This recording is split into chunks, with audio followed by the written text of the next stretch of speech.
하나님의 은혜인데 마무리하게 하시는 것도 또한 하나님의 은혜입니다. 항상 그렇습니다. 지나고 보면 그 모든 것이 하나님의 은혜였습니다. 우리는 그 순간을 지나면서는 때로는 모르고 불평하고 원망하지만 지나고 보면 하나님의 인도하심이구나, 하나님의 긍휼하심이구나, 함께 하심이구나 라는 것을 깨닫게 됩니다. 지난 1년 동안 우리와 함께 하시고 큰 은혜 베풀으신 하나님께 감사와 찬송과 영광을 올려드립니다. 2018년은 특히 우리 예수만 교회에 있어서는 특별한 한 해가 되었습니다. 우리는 이전에 이미 여러 번의 새 출발을 경험했습니다. 올해는 또 한 번의 새 출발이 아니라 마지막 새 출발이라고 믿습니다. 지난 한 해를 지내면서 하나님께서 계획과 뜻이 있고 우리 가운데 특별한 은혜를 베풀어 주시고 함께하여 주시는 것을 우리는 여러 번 경험했습니다. 2018년은 개인적으로도 굉장히 특별한 한 해입니다. 전라남도 광주에서 태어났고 마산과 부산, 경상도에서 자랐던 제가 서울에 이렇게 와 있을 줄은 한 번도 생각을 해보지 못했습니다. 어느덧 서울에 와서 1년을 보내게 되었고 이제는 나름 서울 사람이 된 것 같습니다. 지난 1년 동안 돌이켜보니까 정말 하루하루가 꿈꾸는 것 같은 그런 세월을 지내왔고요. 돌이켜보니 이 모든 것이 하나님의 은혜요, 하나님의 인도하심이었다라는 것을 감사하고 찬양하지 않을 수가 없습니다. 이렇게 특별히 한 해를 마무리하는 연중주일에 어떤 말씀으로 나눌까 사실 오래 고민을 했습니다. 감사의 말씀을 나눌까, 은혜에 대한 말씀을 나눌까, 새로운 도전에 대한 말씀을 나눌까 고민하는 가운데 한 해의 마무리와 새해를 준비하며 계속해서 제 마음속에 떠오르는 단어가 있었습니다. 그 단어가 바로 충성이라는 단어입니다. 이 충성이라는 단어가 마음속에 계속 메아리 쳐오면서 충성에 대한 말씀을 나눠야 되겠다라는 생각을 오래전부터 했습니다. 여러분, 충성하면 제일 먼저 떠오르는 것이 무엇입니까? 남자분들은 충성하면 군대가 떠오르죠. 제가 있었던 부대에서도 이 구호가 충성이었습니다. 어떤 분들은 충성하면 국기에 대한 맹세가 떠오르는 분도 계실 것입니다. 어릴 때 참 많이 했더랬습니다. 아직까지 그 기억이 생생합니다. 조국과 민족의 무궁한 영광을 위하여 몸과 마음을 바쳐 충성을 다할 것을 굳게 다짐합니다. 저는 개인적으로 이 충성이라는 단어를 들으면 제일 생각나는 게 있습니다. 그것이 무엇이냐면 바로 오늘 나누고 싶은 이 달란트 비유입니다. 달란트 비유에서 주인이 5달란트 받은 자와 2달란트 받은 자에게 칭찬하면서 착하고 충성된 종아, 잘하였도다, 착하고 충성된 종아 라는 칭찬을 합니다. 이 충성이라는 단어가 제 마음속에 부딪혀온 적이 몇 번 있었기에 그 말씀을 좀 가지고 나눴으면 좋겠다라는 생각을 갖게 되었습니다. 오늘 우리가 읽은 말씀은 달란트 비유는 여러분들이 아마 한 번씩은 다 설교를 들어보았을 것이고 또 잘 알고 있는 내용입니다. 어떤 주인이 먼 나라로 떠나면서 종들에게 각각 재능을 따라 5달란트, 2달란트, 1달란트를 나누어 줍니다. 그리고 종들은 그것을 가지고 나름대로 장사를 해서 5달란트 받은 자는 또 다른 5달란트를 남기고 2달란트 받은 자는 또 다른 2달란트를 남기고 1달란트 받은 자는 그것을 땅에 묻어둡니다. 주인이 돌아와서 결산할 때 이 5달란트 받은 자와 2달란트 받은 자는 칭찬과 상급을 받는데 1달란트를 땅에 묻어두었던 사람은 아주 책망과 큰 벌을 받는 그러한 내용이죠. 오늘은 이 말씀을 가지고 충성이라는 주제로 하나님의 말씀을 좀 같이 나누었으면 좋겠습니다. 혹시 여러분들에게 별명이 있으십니까? 어릴 적이나 학창시절에는 다 별명이 있습니다. 어린 시절에 이름을 잘 안 부르죠. 거의 별명으로 부릅니다. 별명은 어떻게 붙이죠? 주로 이름에서 따오거나 아니면 그 사람의 어떤 특징을 가지고 별명을 만들어 부릅니다.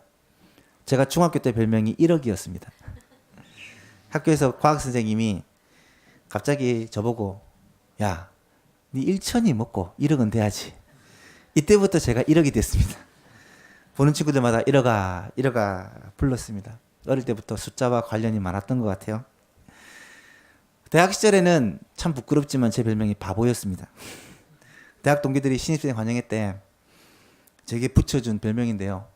지금도 그렇지만 그때는 뭐가 그리 좋았는지 늘 방실방실 웃고 다녔나 봅니다. 친구들이 바보는 항상 즐겁다 이러면서 저를 바보라고, 물론 악이 있는 그러한 표현은 아니고 친근하게 그렇게 불렀습니다. 여러분의 별명은 혹시 무엇입니까?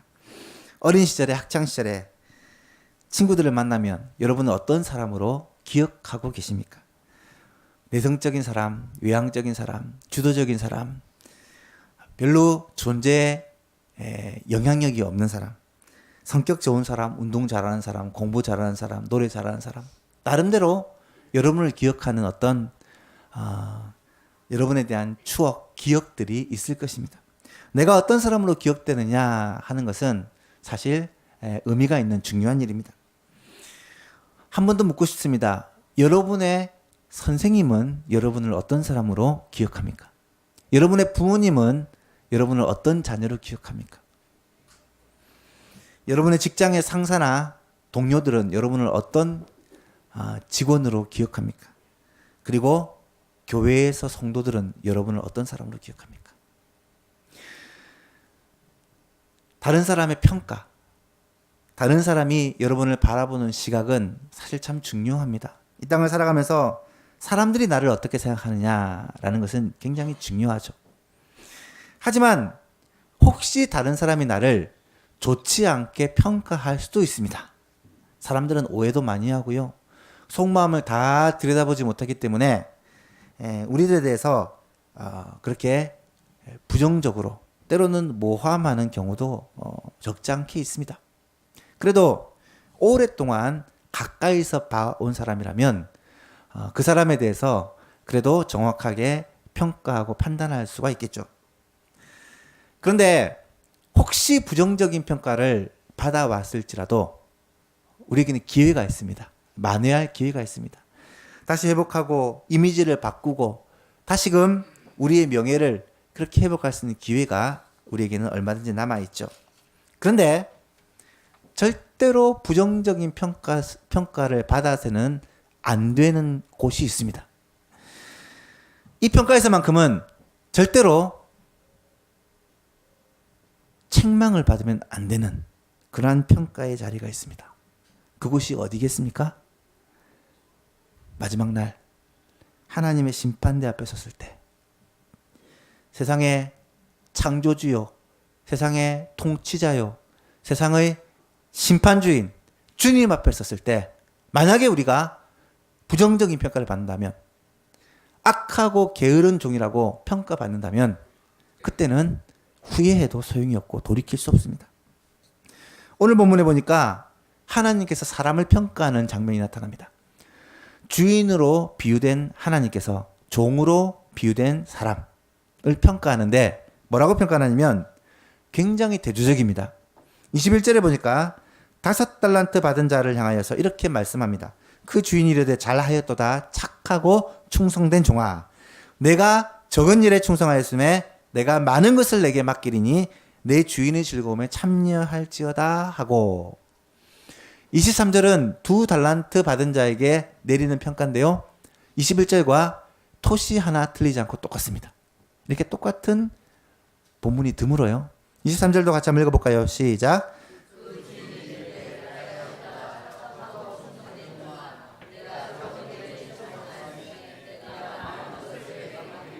내 주인의 즐거움에 참여할지어다 하고. 여러분, 그런데 26절에서 30절을 보니까 1달란트 받던 사람들에 대한 하나님의 평가가 나타나는데 완전히 분위기가 다릅니다. 26절을 보시면 그 주인이 대답하여 이르되 악하고 게으른 종아. 28절에 보니까 그에게서 그 한 달란트를 빼앗아 10달란트 가진 자에게 주라. 30절에 보니까 그 무익한 종을 바깥 어두운 데로 내쫓으라. 거기서 슬피 울며 이를 갈리라 하니라. 여러분, 이 하나님의 준엄한 평가, 무서운 책망은 왜 그렇게도 중요할까요? 이 평가와 이 책망이 바로 나를 향한 하나님의 평가일 수 있기 때문입니다. 마지막 날 우리가 주님 앞에 섰을 때, 또 우리가 이 땅을 떠나는 날, 육신의 생명이 다하는 날, 하나님의 심판대 앞에 섰을 때 하나님께서 우리를 향하여 악하고 게으른 종이라고 평가한다면 그때는 어떡하시겠습니까? 그때 주님으로부터 착하고 충성된 종이라고 평가를 받는다면 우리는 얼마나 기쁠까요? 오늘은 나를 향한 하나님의 평가를 나타내 보여주는 이 달란트 비유를 한번 생각해 보면서 우리가 2018년을 마무리하고 2019년을 시작하는 이 중요한 때 우리들의 모습을 점검해 보는 귀한 시간이 되었으면 좋겠습니다. 우리가 꼭 깨달아야 될 중요한 메시지가 있습니다. 세 가지를 살펴보았으면 좋겠는데요. 첫 번째로 우리 모두는 청지기라는 것입니다. 같이 한번 읽어볼까요? 시작. 우리 모두는 청지기입니다. 성경에 청지기라는 말이 종종 나타납니다. 그런데 많은 사람들이 청지기라는 말을 잘 이해를 못해요. 청지기, 종 아닌가라고 정도로 생각합니다. 그런데 오늘 본문의 이 달란트를 받은 종들은 그냥 종, 당시 이 이스라엘 사이에서는 노예와는 조금 다릅니다. 그냥 집에서 부리는 그런 노예의 개념이 아니라 주인의 부재시, 주인의 소유를 맡아서 대신 관리하는 특별한 종, 그래서 청지기라고 말할 수가 있습니다. 이 청지기는 어떤 사람이냐? 작은 1번입니다. 이 청지기는 하나님의 것을 맡은 사람입니다. 14절 15절을 보니까 또 어떤 사람이 타국에 갈 때 그 종들을 불러 자기 소유를 맡김과 같으니, 그 종들에게 자기 소유를 맡깁니다. 하나님의 것을 맡깁니다. 각각 그 재능대로 한 사람에게는 금 5달란트를, 한 사람에게는 2달란트를, 한 사람에게는 1달란트를 주고 떠났다. 이 본문처럼 그 나눠준 것이 재산일 수도 있습니다. 그런데 조금만 넓혀 생각해 본다면 하나님께서 우리에게 나눠주시는 것이 재산뿐만 아니라 생명을 나누셨고, 건강을 나누셨고, 시간을 나누셨고, 물질을 나누셨고, 은사를 나누셨고, 하나님께서 우리에게 이 땅에 살아가기 위해 필요한 것들을 나누셨다라는 것을 알 수 있습니다. 그 모든 것을 우리는 하나님으로부터 받은 것이죠. 성경에 나타나는 대표적인 청지기가 누구냐? 바로 요셉입니다. 창세기 39장에 보면 이 요셉에 대한 기록이 이렇게 나타납니다. 요셉이 그의 주인에게 은혜를 입어 섬김에, 그 주인은 보디발이라는 사람인데요. 그가 요셉을 가정 총무로 삼고, 가정 총무란 말은 가정의 모든 일을 관할하는 청지기라는 말입니다. 청지기로 삼고 자신의 소유를 다 요셉의 손에 위탁하니, 그가 요셉에게 자기의 집과 그의 모든 소유를 주관하게 한 때부터 여호와께서 요셉을 위하여 그 애굽 사람의 집에 복을 내리심으로 여호와의 복이 그의 집과 밭에 있는 모든 소유에 미친지라. 요셉이 가정총무가 되어 청지기가 되어 보디발의 집을 돌보기 시작할 때부터 하나님이 그 가정에 복을 막 부어주신 거예요. 그래서 6절에 주인이 그의 소유를 다 요셉의 손에 위탁하고 자기가 먹는 음식 외에는 간섭하지 아니하였더라. 여러분, 요셉에게 집을 다 맡기는 거예요. 살림을 다 맡기는 거예요. 그리고 아예 간섭을 하지 않는 것입니다. 이쯤 되면 종이지만 거의 주인과 맞먹는 그런 권력을 가진 종입니다. 요셉은 주인의 소유를 마치 자신의 것처럼 여기고 잘 관리하여 하나님의 복이 요셉을 통하여 그 가정에 임하였고, 보디발은 그 장면을 바라보고 요셉을 완전히 믿고 요셉에게 다 맡겨버립니다. 우리가 이 땅에서 하나님의 청지기로 산다는 것은 그런 의미입니다. 이 땅을 살아가는 동안 우리는 하나님으로부터 받아서 맡아서 관리하는 거예요. 하나님 우리에게 나누어 주시고는 이 땅을 살아가는 동안 우리가 이것을 주인처럼 관리하게 하십니다. 생명이 그렇습니다.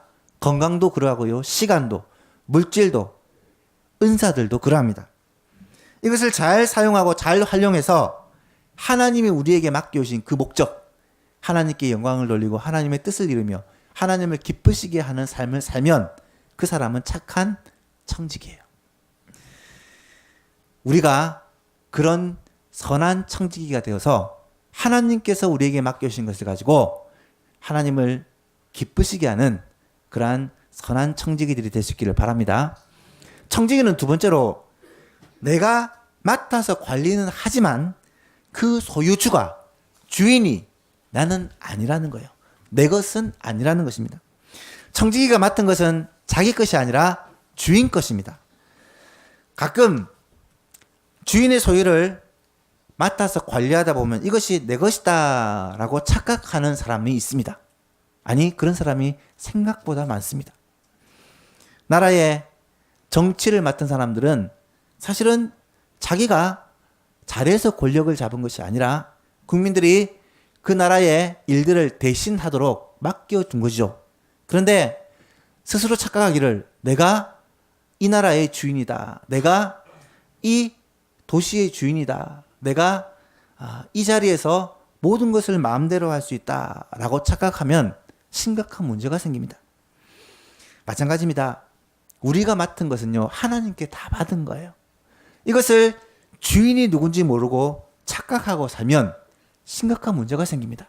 생명도, 건강도, 시간도, 물질도, 재능도 내 것이 아니라 하나님의 것이라는 것을 우리는 꼭 기억해야 됩니다.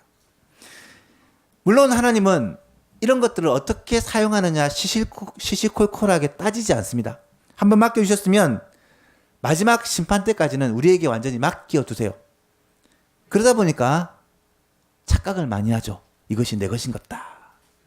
하지만요, 허용을 많이 받은 만큼 책임이 크다는 것을 우리는 꼭 기억해야 됩니다. 여러분, 회사에서 제일 자유로운 사람이 누굽니까? 사장님입니다. 교회에서 무슨 일이 있으면 누구를 부를까 하다가 항상 사장님을 먼저 부릅니다.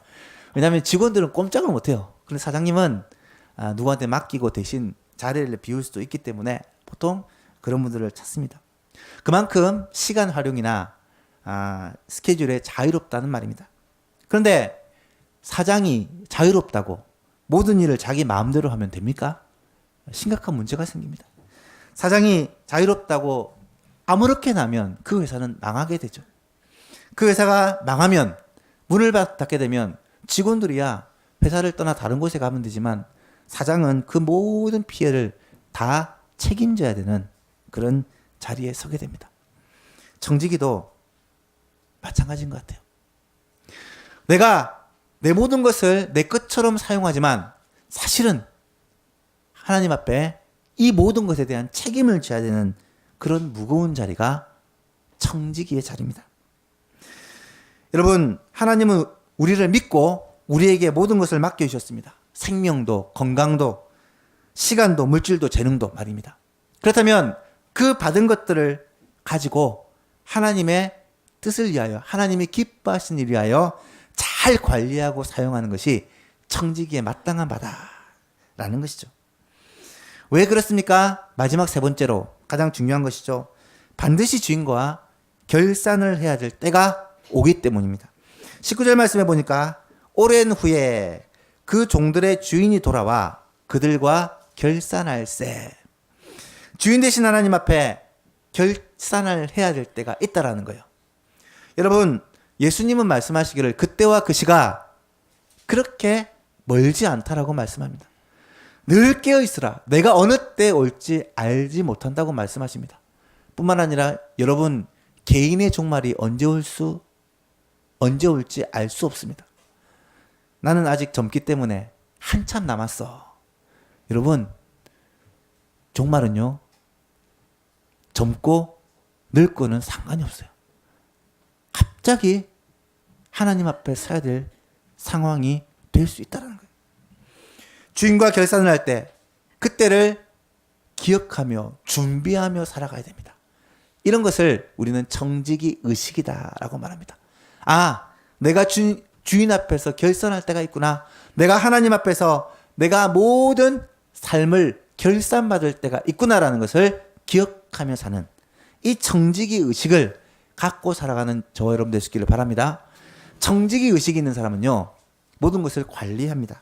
시간 관리를 참 잘해요. 아무렇게나 시간을 낭비하지 않습니다. 시간 관리뿐만 아닙니다. 건강도 관리하고요, 물질도 관리하고요, 특별히 영성도 관리합니다.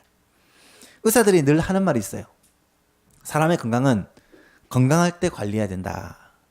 건강을 잃고 나면 늦다라는 거예요. 건강할 때, 건강이 아직 있을 때 관리를 해야 된대요. 목사님들이 만나면 늘 하는 얘기가 이 얘기입니다. 저는 만날 때마다 그 얘기를 너무 많이 들었어요. 40대 건강은 30대 달려있고 50대 건강은 40대 달려있어. 박 목사 챙겨라. 그런 얘기를 참 많이 합니다. 그래서 어떤 목사님이 그러더라고요. 너무 바빠서 기도합니다 라는 책을 보시더니 이 말도 맞는데 너무 바빠서 운동합니다. 이 말도 책으로 만들어야 돼. 이렇게 얘기를 하시더라고요. 그만큼 관리하는 게 중요하다는 거예요. 몸 관리, 시간 관리, 물질 관리, 영성 관리. 어느 것 하나 중요하지 않은 게 없습니다. 특별히 청지기는 주의 주되심을 인정하며 살아야 됩니다. 주의 주되심을 인정하며 사는 것을 영어로 얘기하면 로드십이라고 얘기하는데 한국말로 번역을 하니까 이 좀 애매하게 되더라고요. 주의 주되심. 하나님이 우리의 주인 되시다는 것을 늘 기억하며 인정하며 살아야 된다는 거예요.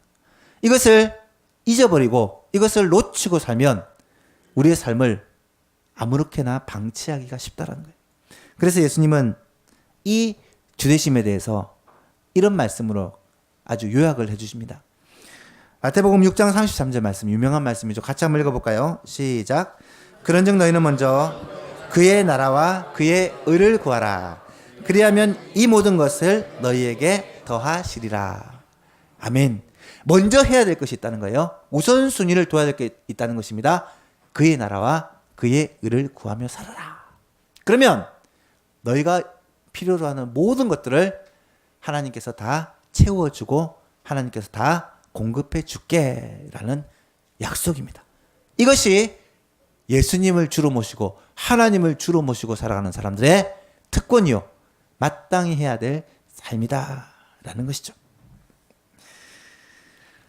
자, 우리는 하나님 앞에 청직입니다. 우리는 하나님의 것을 맡아서 관리하며 하나님 앞에 평가받아야 될 청직이라는 사실을 꼭 기억해야 되고요.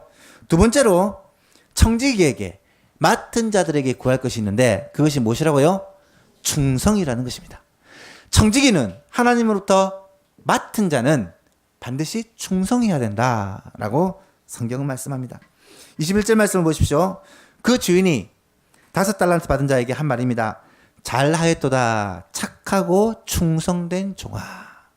네가 적은 일에 충성하였음에 내가 많은 것을 내게 맡기리니 내 주인의 즐거움에 참여할지어다 하고, 네가 작은 일에 충성하였기 때문에 내가 많은 것으로 내게 다시 맡겨줄게 라는 말씀이죠.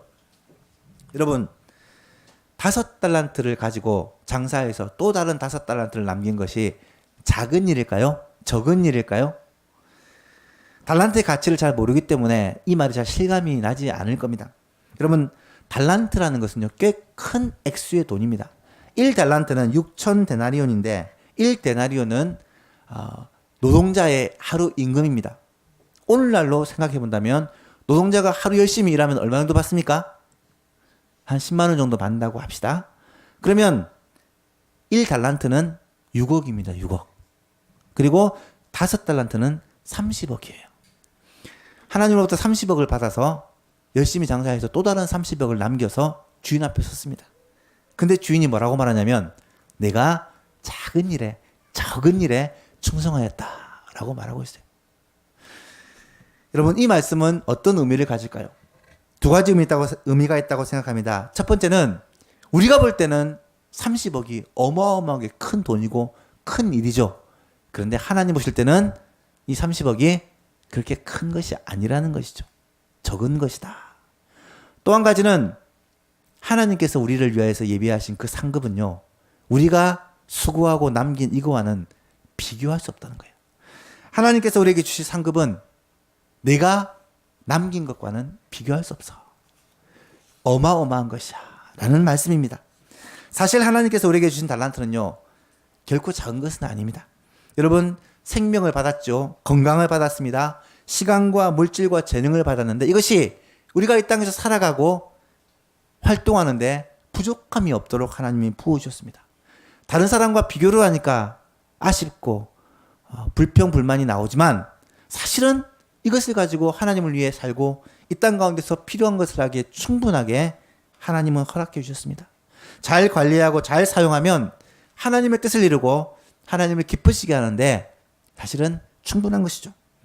그런데 여기서 매우 중요한 단어가 한 가지 나옵니다. 하나님이, 죄송합니다. 좀 우리 히터를 꺼도 될 것 같아요. 너무 이제 많이 더워질 것 같아서. 매우 중요한 단어가 하나 나옵니다. 하나님께서 5달란트 받은 이 종을 칭찬하면서 잘하였도다 착하고 충성된 종아라고 칭찬하고 있다는 거예요. 착하고 충성된 종이 어떤 것인지 알기 위해서 영어 성경을 찾아보았더니 good and faithful이라는 단어를 사용하더라고요. 좋고 신실한 그런 의미겠죠. 좀 더 정확하게 의미를 알기 위해서 원어를 찾아봤더니 착하고라는 말은 아가소스라는 단어인데 이 단어가 바른, 정직한이라는 말이고요. 충성된이라는 말은 피스티스라는 단어인데 이게 믿음이라는 단어입니다. 믿을 만한, 신실한 그런 의미입니다. 착하고 충성된 종이라는 것은 무슨 말이냐? 옳고 정직하고 신실한, 믿을 만한 그런 사람을 착하고 충성된 종이라는 거예요. 정직하고 믿을 만한, 진실하고 신실한 그런 사람입니다. 굉장히 비슷한 단어이기도 하고요. 그 의미는 신뢰할 수 있고 믿을 만한 종이라는 그런 말입니다. 주인이 칭찬한 것은 놀랍게도 5달란트를 남겼다는 결과가 아니라는 거예요. 2달란트를 남겼다는 그 결과가 아니라는 것입니다. 우와, 5달란트? 대단하다. 이것을 가지고 칭찬한 게 아니라는 거예요. 내가 착하고 충성된 종이야. 내가 진실하고 성실한 종이야. 그래서 내가 너를 기뻐한다 라고 칭찬하고 있는 것입니다. 여러분, 주인의 것을 맡은 청지기로서 주님이 내게 맡겨주신, 여러분 믿지 않으면 못 맡겨줍니다. 하나님이 나를 믿고 맡겨주신 그것을 가지고 하나님을 기쁘시게 하고 하나님의 뜻을 이루는 일에 최선을 다해서 살 때 하나님은 마지막 날 우리를 향해서 뭐라고 칭찬하시냐면 착하고 충성된 종이라고, 진실하고 신실한 종이라고, 내가 너를 잘 믿었어, 정말 믿을 만한 사람이라고 그렇게 칭찬해 주신다라는 말씀입니다. 여러분, 저는 그래도 짧은 인생을 살아왔지만 지금까지 살아오면서 제가 뼈저리게 느끼는 교훈이 있는데, 바로 착하고 충성된, 신실하고 정직한 사람은 하나님께만 인정을 받는 것이 아니라 사람들에게도 인정을 받는다라는 사실입니다. 물론 시간이 좀 걸릴 수는 있습니다. 또 사람들은 오해를 할 수도 있고 때로는 나쁜 마음으로 모함을 하기도 합니다만은 결국은 착하고 충성된 종이, 정직하고 신실한 사람이 승리하는 것을 보게 됩니다. 참 부끄럽지만 제 간증을 잠시 하고자 합니다. 아시는 분은 아시겠지만 제가 이곳에 오게 된 계기가, 결정적인 계기가 한 목사님의 소개를 받아 오게 된 것입니다. 그 목사님과 함께 사역을 오랫동안 했기 때문에 잘 알고 있는 목사님입니다. 제 유임식 때 설교를 해주신 김상성 목사님이죠. 목사님과 위임식 후에 우연한 기회가 있어서 이런저런 얘기를 하다가 들었던 얘기인데요. 목사님이 예수만교회 상황을 총회장을 하시면서 알게 되었고, 또 그러면서 이 예소망 교회가 목사님께 요청을 했다고 합니다. 조 목사님을 좀 보내어 주십시오. 그런 과정들에 대해서 들으면서 목사님 마음속에 그런 생각이 들었대요. 이 예소망 교회 정말 필요한 목회자가 어떤 사람일까? 라고 생각을 하다 보니까 예소망 교회는 진실한 목회자가 정말 필요하구나. 정말 정직하고 신실한 목회자가 필요하구나. 라는 생각들을 하게 되었고, 그런 사람이 누굴까라고 생각을 해보다가 저를 생각하고 연락을 했더라고요. 저는 사실 올 때 이 교회가 어떤 교회인지 무슨 일이 있었는지 하나도 듣지를 못하고요.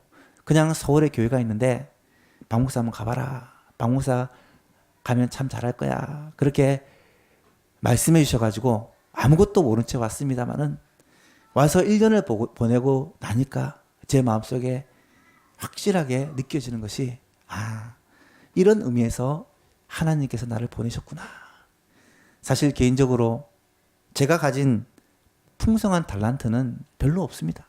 보시면 알겠지만 어떤 말을 잘하는 것도 아니고 설교를 잘하는 것도 아니고 뭐 특별한 재능이 있는 것도 아니고 뭐 찬양을 잘하는 것도 아니고 뭐 특별한 그런 달란트가 있는 것이 아니지만 그냥 신실하게 그냥 겸손하게 그냥 하나님이 맡기신 것들을 정직하게 감당하는 그 자세를 목사님이 귀하게 보시고 저를 추천해 주셨고 또 그 일들을 이 교회에서 그대로 감당할 수 있도록 하나님이 인도해 주셨습니다. 그 모습들을 하나님 보실 때 아름답고 하나님 보실 때 귀하기 때문에 여러분과 만나서 이렇게 귀한 교회를 섬기게 되는 영광을 누리게 되었다라고 저는 믿습니다. 사랑하는 여러분, 정직하고 신실한 것, 착하고 충성된 것은요, 하나님께 칭찬받는 것입니다. 5달란트라는 그 결과를 남겼기 때문에 어떤 재능을 가지고 업적을 남겼기 때문에 칭찬한 것이 아니라는 말입니다. 하나님은 신실하고 정직하게 하나님이 맡기신 것을 가지고 주를 위해 헌신하는 이 종을 진심으로 칭찬하면서 그에게 하나님의 놀라운 은혜와 상급을 주시고 있다라는 것입니다. 마지막 세 번째로 우리가 살펴볼 것이 이 충성된 종에게 하나님은 반드시 칭찬과 상급을 주신다라는 것입니다. 21절 말씀에 보니까 그 주인이 이르되 잘하였도다 착하고 충성된 종아 내가 적은 일에 충성하였음에 내가 많은 것으로 맡기리니 내 주인의 즐거움에 참여할지어다 하고. 여러분 먼저 하나님의 칭찬이 있었습니다. 그 칭찬은 말씀드렸듯이 착하고 충성된 종, 이 종에 대한 100%의 신뢰와 지지를 하나님이 보내주신 것입니다. 사람들은 소유의 가치를 두지만 하나님은 항상 존재의 가치를 두십니다. 무슨 말이냐면 무엇을 했느냐, 얼마나 했느냐에 관심이 많지만 하나님은 그 사람이 어떤 사람인가 라는 것에 늘 관심이 있다는 거예요. 하나님 앞에 늘 정직하고 신실하여 착하고 충성하여 하나님께 칭찬받는 저와 여러분 될 수 있기를 바랍니다. 그리고 나서 칭찬으로 끝나는 것이 아니라 상급을 주시는데 그 상급이 놀랍습니다. 오늘 본문에 보니까 그 상급이 무엇입니까? 내 주인의 즐거움에 참여할지어다. 하나님께서 예비하신 그 즐거움이 무엇이죠? 하나님께서 준비하신 그 어마어마한 잔치와 즐거움이 있다는 거예요.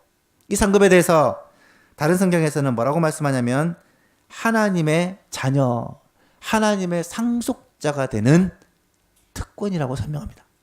여러분, 우리가 남긴 5달란트, 우리가 수고하고 하나님 앞에 헌신한 것과는 비교할 수 없는 하나님의 어마어마한 상급이 기다리고 있다는 거예요.